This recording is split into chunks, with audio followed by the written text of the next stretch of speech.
Que interessante esse conceito.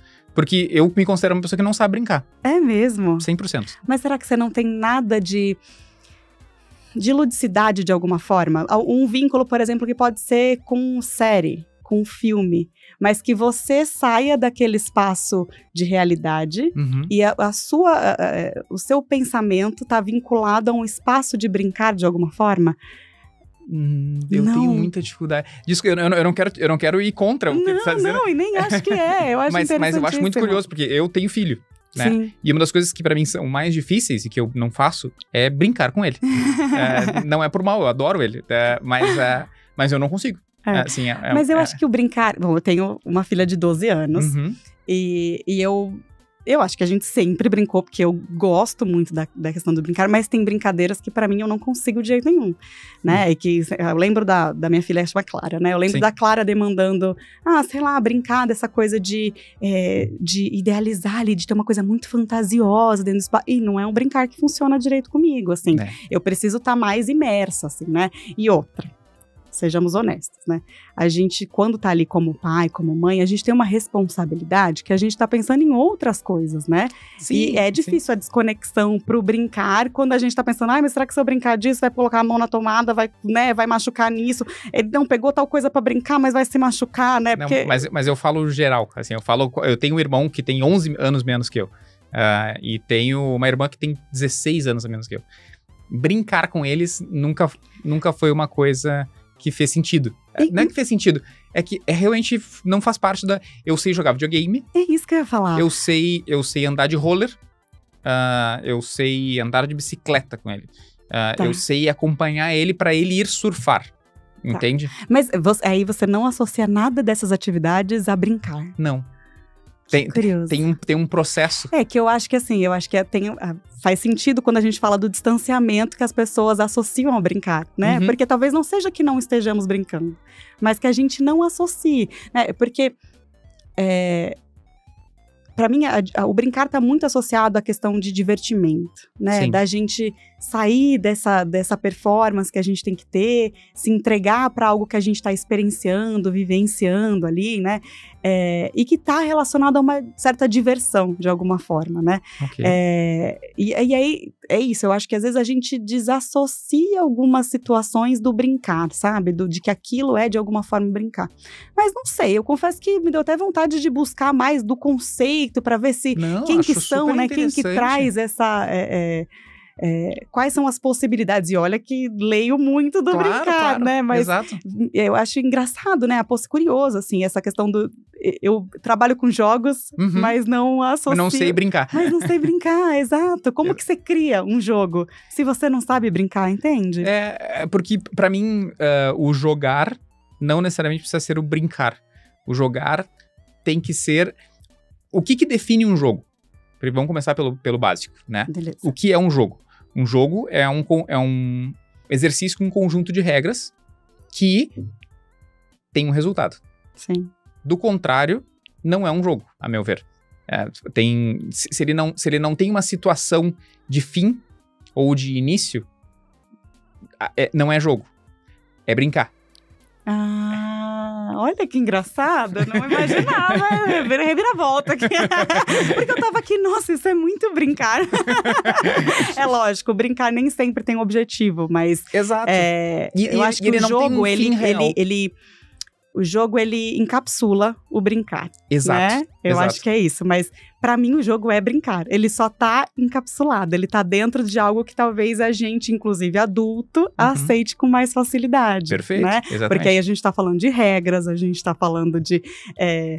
É isso, a gente precisa de alguma forma, porque a gente aprendeu que algumas coisas a gente precisa de controle, né? Então, o jogo, ele é uma situação de controle que o brincar é muito mais livre, né? Mas eu achei curioso, assim, porque é isso, o que você falou pra mim é completamente correlacionado a brincar. E quem que faz hoje, por exemplo, entendo que você cria essa parte lógica, né? do caminho, inclusive. Mas quem que vem com a parte lúdica? De como aquilo vai aparentar, como que... Sabe? Como que aquilo vai pegar as pessoas, né? Porque eu acho que se fosse só regra, talvez não pegasse. Aí seria trabalho. Desculpa. No caso do desenvolvimento de jogos, a gente tem o game designer, né? A pessoa que faz a ideia. E não a ideia, mas o conjunto de regras que possa tornar isso divertido ou não. Uma coisa existe um indivíduo que cria o conjunto de regras, que diz, é um jogo de pular corda, e enquanto tu tá pulando, tu tá vivo, a partir do momento que a corda bate em ti, perdeu uma vida. E daí tu sai e volta, e daí tem que entrar no pular corda, pular mais... A primeira fase tu pula 5 vezes e sai da linha. Tu tem 3 chances. Se tu não conseguir, tu não passa de fase pra pular 10 vezes, e não acelera a corda, e acabou pra ti. Então quem define quantas vezes vai pular, quantas vezes a corda vai girar, quantas rotações por minuto a roda vai dar, é o game designer. Ele vai dizer, olha, o conjunto de regras é esse, e ele vai ir acelerando nesse ritmo. E o quanto o jogador vai ganhar de premiação, conforme ele vai passando de fase, é isso. E o programador vai lá e constrói isso na parte da programação. Beleza? Então, quem define, entre aspas, a diversão é esse game designer. Tá? Mas quando se trabalha com tipos de jogos, um jogo que tu vai lá e compra na loja de pular corda, ele tem um perfil. Se tu não comprou e esse jogo é gratuito, ele vai ter outro perfil e é o mesmo jogo.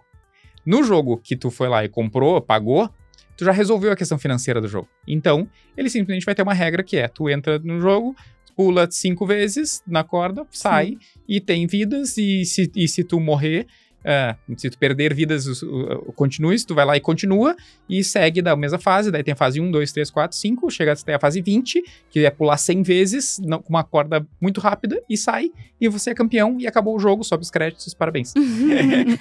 No jogo gratuito, ele funciona da seguinte forma, tu entra no jogo e mesmo que tu não jogue tão bem ou não entenda muito bem já de início, tu vai meio que pular automaticamente e vai passar desse processo e vai passar da primeira fase. E a partir daí tu vai para uma segunda fase, que de novo tu não precisa jogar tão bem assim, mas diferente do outro jogo, que tu tem que fazer sempre certo e sempre acertar, aqui ele é muito mais, ele aceita muito mais os teus erros e deixa tu ir evoluindo.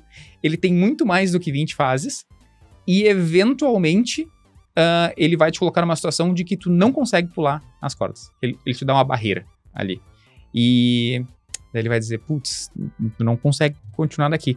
Eu tenho esses itens aqui que fazem tu antever a batida da corda e tal, para que tu consiga partir daqui pra frente. E ele custa tanto. Entende? Tava esperando, agora é o preço. Né? Exatamente. Então, são estruturas diferentes, ideias diferentes, modelos diferentes e resultados diferentes. Sim. Entende? Mas aí a narrativa é toda com game designer. Toda com game designer. Ele que vai definir, entre aspas, a brincadeira e a diversão. Mas não necessariamente aqui tem uma diversão. Sim. Entende? Tu tem uma frustração colocada de propósito. E daí tu vai conseguir, com aquele item novo aqui, ou jogando várias vezes, passar dessa fase. Por exemplo, tu deixou de jogar, cansei, não vou jogar. Daí tu volta pro jogo 5 dias depois, vai fazer a mesma fase, e daí, de primeira, putz, tu acerta. E, parabéns, você passou de fase. Daí você vai lá e diz, quer compartilhar com seus amigos que você passou da fase tal? Porque o momento de alegria é o momento de compartilhar. O momento de tristeza é o momento de pagar. Então, e daí na fase seguinte vai acontecer a mesma coisa, tu não vai ser capaz de passar, e daí ele vai te indicar de novo a questão da compra. Testem isso com Candy Crush, tipo, quando tu não consegue passar, deixa o jogo parado alguns dias, volta nele, tu vai ver que aquela fase tu vai passar, tu diz, pô, só porque eu parei de pensar nele. Não, o jogo reduziu a dificuldade pra te continuar jogando. Porque senão você ia largar ele, né? Exatamente. Ele precisa de você ele precisa te manter. Então, só que aonde tá o brincar e onde é que tá a diversão nisso? Nesse processo que eu acabei de te contar. No que você criou. isso? No processo de quem desenvolveu, você diz? Não, onde que tá a diversão nesse jogo que eu tô te dando, que teoricamente tem um brincar, mas ele não te deixa brincar de verdade. Ele não é sobre o brincar, ele tem um conjunto de regras e ele vai controlar. Acho que é por isso que vai pro jogo, né? Exato. Mas acho que a gente, imagino, você correlaciona ainda jogo ao brincar. Ou não? Sim, eu entendo que é brincar. Com jogos eu consigo. Se a gente colocar um tabuleiro aqui entre nós dois e nós jogarmos um jogo, seja um ludo da vida, vai dar tudo certo. Beleza, a gente tá brincando. A gente tá brincando. Mesmo que seja uma competição. Sim. Né? Quando você comentou, eu tava aqui pensando, né? Porque o nosso processo é muito de game design, né? Exato.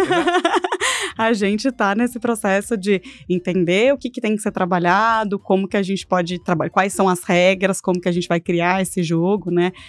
Seja ali um jogo de tabuleiro, um jogo de cartas, seja um RPG, como que a gente vai construir essa narrativa.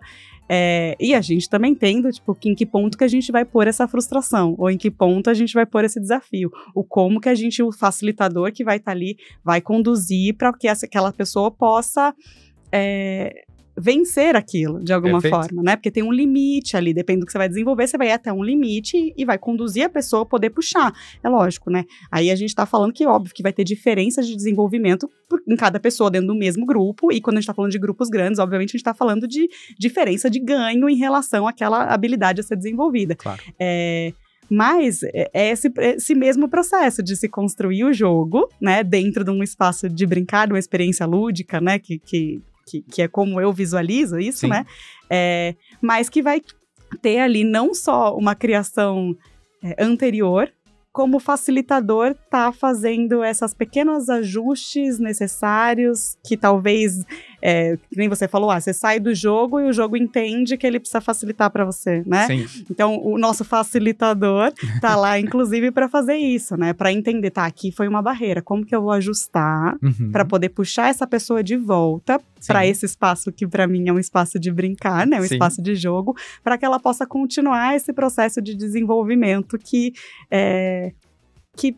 para mim, né, dentro da minha visão, é dentro de um espaço que é divertido, que não é pesado, que é desconectado da realidade, né? Que eu acho que para mim, a diversão tá vinculada a isso, né? A gente tá um pouco desconectado da realidade. Então, ele tá lá pulando corda, talvez não seja divertido, mas ele não tá na realidade dele. Sim. Talvez ele, na realidade dele, faça a mesma atividade várias vezes ao dia. Claro. E fique irritado com aquilo, e tenha as frustrações, e não lide com as frustrações como ele lida com o jogo. E aí, o jogo dá um outro espaço pra ele, que ele tá pulando corda, ele não tá todos os dias pagando um boleto, Exato. né? E aí, o pular corda é um espaço que ele se permite se frustrar e se permite recomeçar, né? Exatamente. E aí, nisso, ele entende que ele pode fazer isso também na vida real, né? A gente vai internalizando isso mesmo sem racionalizar, né? Sim. Eu acho que a gente trabalha muito com a racionalização, a gente entende como um processo importante, porque como o processo, principalmente de mudança de comportamento, a gente está falando de algo longo, o racionalizar é uma possibilidade de acelerar de alguma forma esse ganho. Né? Sim. É a hora que, sei lá, na terapia, bom, não são todas as linhas, né? Mas em algumas linhas que ela vai dar aquela fisgada e vai puxado, tipo, vinculou isso daqui, né? E é esse processo que de alguma forma a gente faz na racionalização para que a gente possa acelerar esse ganho desse comportamento, dessa habilidade que está sendo trabalhada ali dentro do jogo, dentro da ludicidade. Muito bom. Sabe que o algoritmo tá de olho em ti, né? E se tu não curtir, compartilhar, comentar, ele vai começar a achar que você gosta de conteúdos ruins e vai te recomendar uns vídeos bem duvidosos. Então é melhor ir lá e assistir o vídeo inteiro, só para garantir.